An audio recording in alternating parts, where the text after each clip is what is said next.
पूरे देश में दंगे हो रहे हैं। कौन करा रहा है ये दंगे?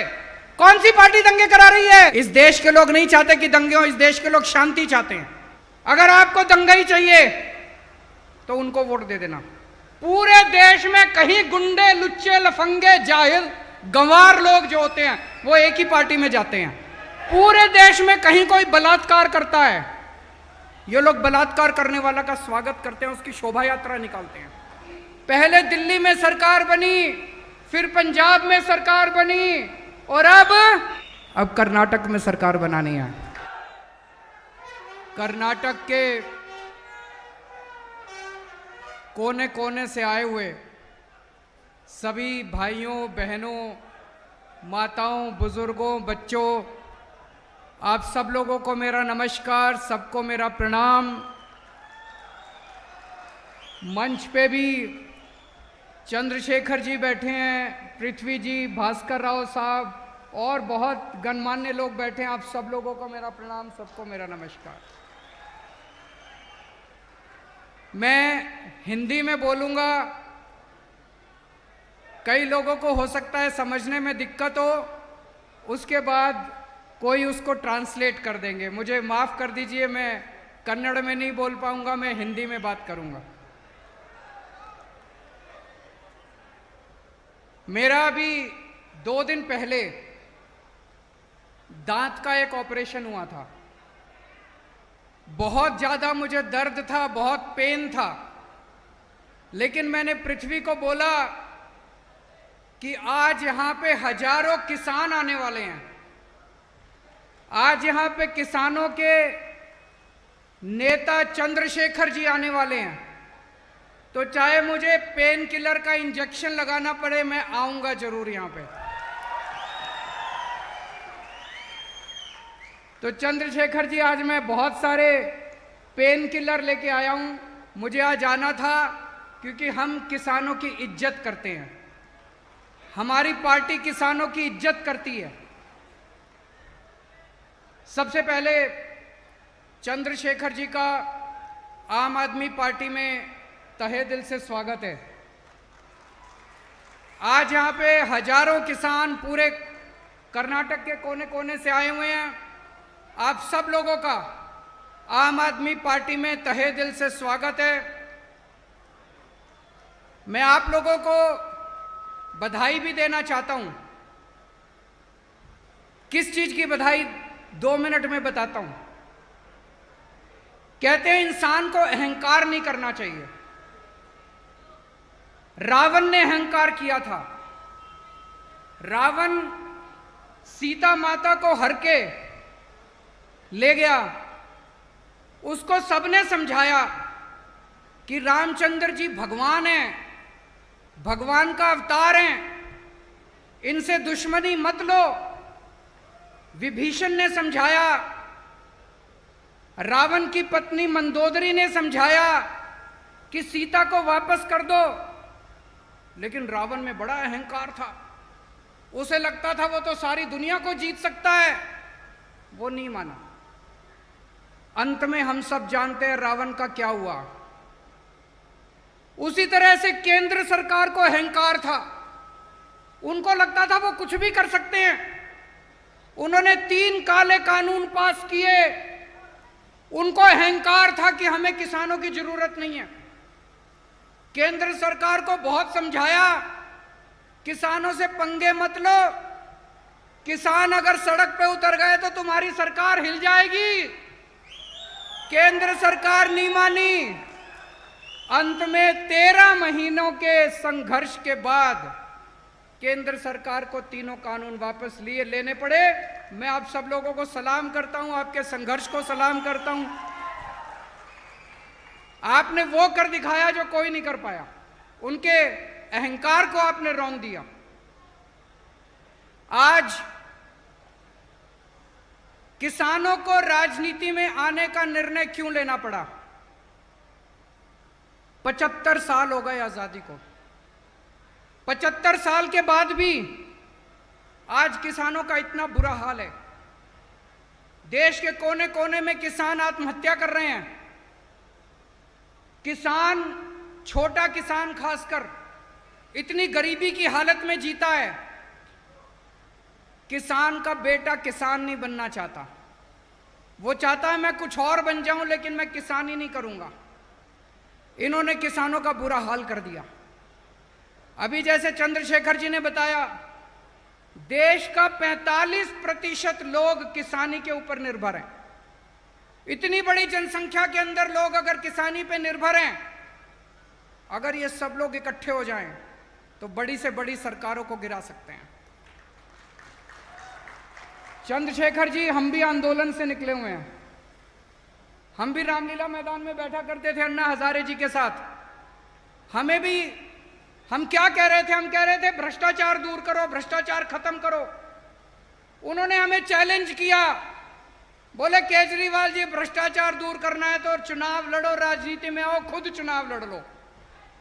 हमने कहा जी हम बड़े छोटे लोग हैं, हमसे चुनाव नहीं लड़े जाते, आप लोग भ्रष्टाचार दूर करो। उन्होंने कहा नहीं, आप चुनाव लड़ो और आओ और आप सिस्टम बदलो। मैंने उनको बार बार कहा, इस देश के आम आदमी को मत ललकारो। ये जो आम आदमी बैठा है ना, ये आम आदमी बड़ा पावरफुल है। जिस दिन ये आम आदमी खड़ा हो गया, जिस दिन आम किसान खड़ा हो गया इस देश का, ये बड़े बड़े सिंहासन हिल जाएंगे। इन्होंने हमें ललकारा, आम आदमी पार्टी बनी, पहले दिल्ली में सरकार बनी, फिर पंजाब में सरकार बनी और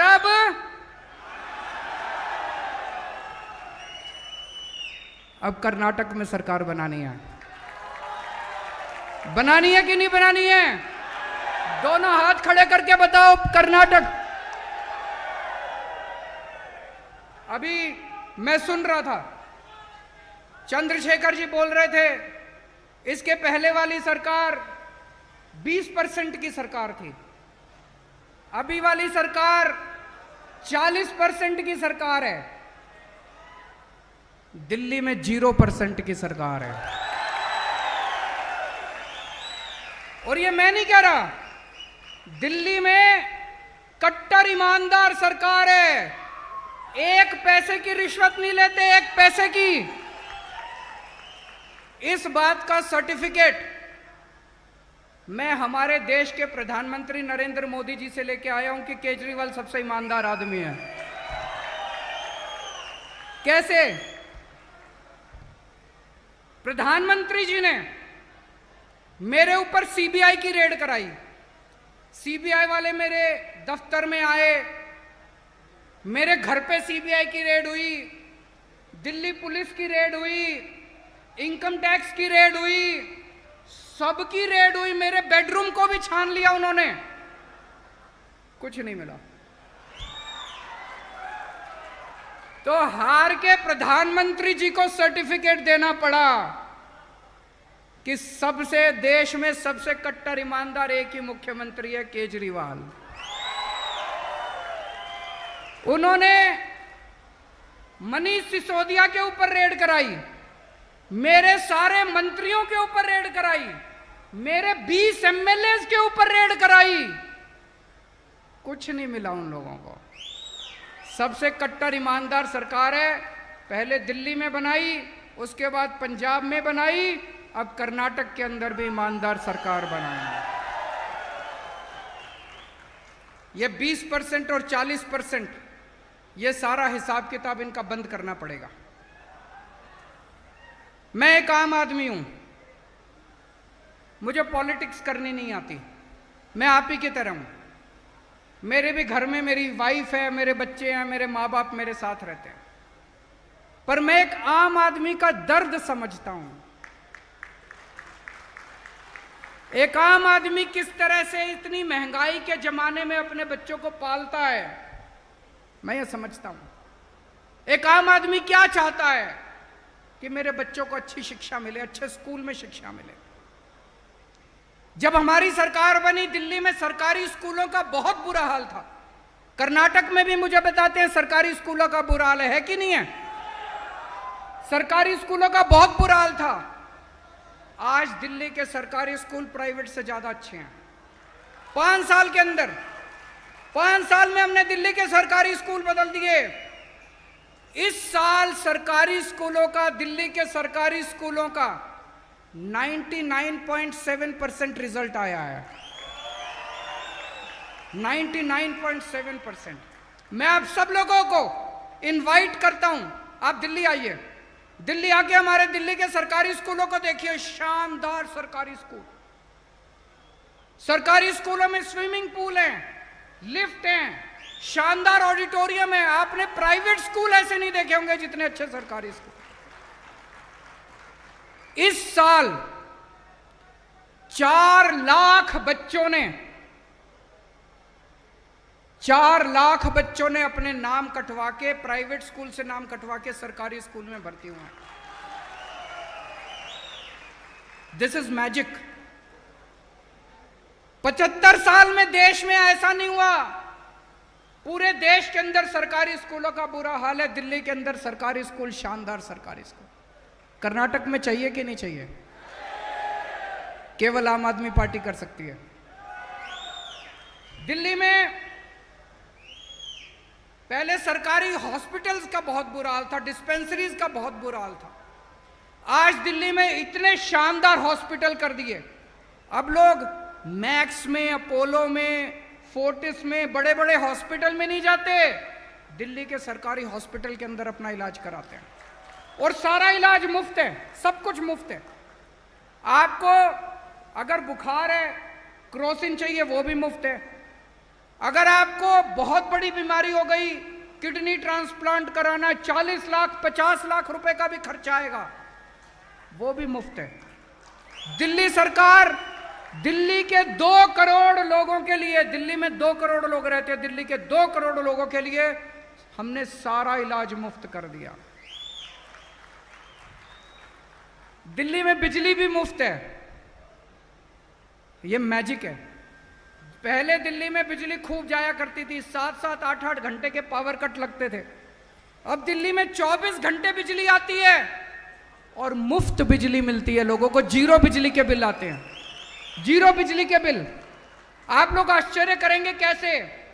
एक ही चीज है, हम ईमानदार हैं, हम पैसे नहीं खाते, हर चीज में पैसे बचाते हैं, ईमानदार सरकार है। इतना पैसा बचाया हम लोगों ने, इतना पैसा बचाया। इतनी महंगाई के जमाने में हमने 5 चीजें मुफ्त कर दी दिल्ली के लोगों के लिए। शिक्षा मुफ्त है, शानदार सरकारी स्कूल। आप अपने बच्चों को सरकारी स्कूल में भेजो, सब कुछ मुफ्त। आपकी सारी हेल्थ मुफ्त है। आपके घर में कोई भी बीमार होगा, किसी भी तरह की बीमारी होगी, सारी दवाइयां, सारे टेस्ट सब मुफ्त है। आपका बिजली मुफ्त है, आपकी पानी मुफ्त है, पूरी दिल्ली के लोगों का पानी मुफ्त है। और महिलाओं के लिए बसों में ट्रांसपोर्ट मुफ्त है। केवल एक चीज की वजह से, हम ईमानदार सरकार है, कट्टर ईमानदार सरकार है, इसीलिए वो लोग हमसे डरते हैं। हमें राजनीति करनी नहीं आती, हमें केवल काम करना आता है। लेकिन दोस्तों, पिछले कुछ दिनों में देश में कुछ ऐसी घटनाएं घटी जिससे मेरे दिल को बहुत तकलीफ हुई है। उत्तर प्रदेश में लखीमपुर में इनके एक लड़के ने किसानों को सबके सामने जीप से कुचल दिया। देखा आप लोगों ने वीडियो, किस तरह से इनके एक लड़के ने किसानों को, सबके सामने किसानों को कुचल दिया। ऐसे आदमी के साथ क्या करना चाहिए? उसको सख्त से सख्त सजा मिलनी चाहिए। और इन्होंने क्या किया? ऊपर से नीचे तक सारी पार्टी, ऊपर से नीचे तक सारी सरकारें मिलके उसको बचाने में लग गई और उसको रिवॉर्ड दिया। उसके पिताजी को इन्होंने मंत्री बना दिया। ऐसे देश कैसे आगे बढ़ सकता है जहां पे मर्डर करने वाले लोगों को इनाम दिया जाएगा? ऐसे देश तरक्की नहीं कर सकता। अभी इनके लोगों ने अपने अखबारों में पढ़ा होगा, दिल्ली में, मैं दिल्ली का मुख्यमंत्री हूं, मेरे घर के ऊपर कुछ गुंडों ने हमला किया, मेरे घर में घुस गए वो लोग। मेरे को अपनी जान की परवाह नहीं है, मेरी जान देश के लिए हाजिर है। अगर देश के लिए 100 बार मुझे अपनी जान देनी पड़ेगी, मैं अपनी जान देने के लिए तैयार हूं। और मैं सौभाग्यशाली समझूंगा अगर मुझे अपने देश के लिए जान देनी पड़े। लेकिन उस दिन जब ये सारे गुंडे मेरे घर के अंदर घुसे, मैं भी घर में नहीं था, मेरी वाइफ भी घर में नहीं थी, मेरे बच्चे भी घर में नहीं थे, मेरे बूढ़े माँ बाप घर में थे। इन्होंने क्या किया? उन्होंने उन गुंडों को सजा नहीं दी, अगले दिन इन्होंने उन गुंडों को अपनी पार्टी में शामिल कर लिया। ऐसे देश कैसे आगे बढ़े? पूरे देश में कहीं गुंडे, लुच्चे, लफंगे, जाहिल, गंवार लोग जो होते हैं वो एक ही पार्टी में जाते हैं। कौन सी पार्टी में जाते हैं? कौन सी पार्टी में जाते हैं? पूरे देश में कहीं कोई बलात्कार करता है, ये लोग बलात्कार करने वाला का स्वागत करते हैं, उसकी शोभा यात्रा निकालते हैं। एक छोटी सी बच्ची का बलात्कार हुआ एक राज्य के अंदर, इन्होंने बलात्कारियों को रथ पे बिठा के उसकी शोभा यात्रा निकाली। कहीं पे बलात्कार होता है, ये सारे पहुंच जाते हैं इनकी पार्टी वाले, उनकी। ऐसे देश कैसे तरक्की करेगा? ऐसे देश आगे नहीं बढ़ सकता। हमें गुंडागर्दी करनी नहीं आती। आम आदमी पार्टी शरीफों की पार्टी है, आम आदमी पार्टी देशभक्तों की पार्टी है, आम आदमी पार्टी ईमानदार लोगों की पार्टी है। हमें गुंडाई करनी नहीं आती, हमें स्कूल बनाने आते हैं। हमें लफंगाई करनी नहीं आती, हमें दंगे करने नहीं आते। आज पूरे देश में दंगे हो रहे हैं। कौन करा रहा है ये दंगे? कौन सी पार्टी दंगे करा रही है? सारे जानते हैं कौन सी पार्टी दंगे करा रही है। हमें दंगे करने नहीं आते। ऐसे इस देश के लोग नहीं चाहते कि दंगे हो, इस देश के लोग शांति चाहते हैं, इस देश के लोग शांति से जीना चाहते हैं। अगर आपको दंगाई चाहिए तो उनको वोट दे देना, आपको स्कूल चाहिए मेरे को वोट दे देना, अगर आपको गुंडागर्दी चाहिए उनको वोट दे देना, अगर आपको अस्पताल चाहिए केजरीवाल को वोट दे देना। मेरे को दंगाई करनी नहीं आती, मेरे को गुंडाई करनी नहीं आती। स्कूल बनाने आते हैं, अस्पताल बनाने आते हैं, सड़कें बनानी आती हैं, बिजली देनी आती है, पानी देनी आती है, कट्टर ईमानदार सरकार देनी आती है हम लोगों को। दोस्तों, आज मैं बेहद खुश हूं। आज इस मंच के जरिए, जैसा चंद्रशेखर जी कह रहे थे, ये एक तरह से इतिहास रचा जा रहा है। मैं पूरे देश के किसानों का आह्वान करता हूं, आइए पूरे देश के किसान आम आदमी पार्टी ज्वाइन करें। आइए मिलके, जब तक इस देश का किसान खुशहाल नहीं होगा तब तक हम लोग चैन से नहीं बैठेंगे। भारत माता की इनकलाब, इनकलाब।